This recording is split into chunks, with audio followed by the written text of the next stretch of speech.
Alright, now let's take a look at the diminished triad. So we've got C on the low E, and then G flat on the A string, and then E flat on the G string. Now let's move that to the middle set of strings. So we've got C on the A string, then G flat on the D string, and then E flat on the B string. Okay, and then on the high set of strings we've got C on the D string, G flat on the G string, and E flat on the high E. Okay, that's our root positions. Now let's take a look at first inversion. So first inversion, we have E flat on the low E, then we have C on the A string, and then we're going to have G flat on the G string. Okay, and you know, you might try using the bar. I think sometimes maybe I'll do that too, I don't know. Okay, and now let's move this to the middle set of strings. So we have E flat on the A string, and then C on the D string, and then G flat on the B string.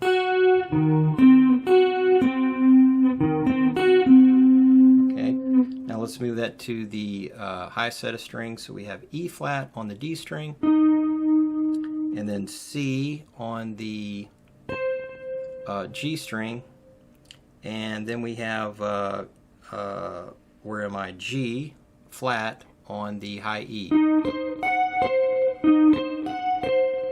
Okay, now let's move on to the second inversion. So the second inversion, we have G flat on the low E, okay, and then E flat on the A string, and then we're going to have C on the G string. Okay, and then on the A string we have G flat on the A string, then E flat on the D string, and then C on the B string. So here I'm doing that bar thing again with my pinky. Alright, now let's go to the high set of strings. So we've got G flat here on the D string, okay, then E flat on the G string, and then C on the high E. Now it's important to keep track of where all the intervals are. In other words, you want to memorize, like for example, let's go back to the C major, right? You want to know that you're playing 1, 5, 3, right? Not just the notes, but the intervals, 1, 5, 3. Right, and then the first inversion, 3, 1, 5. Okay, and then the second inversion, 5, 3, 1.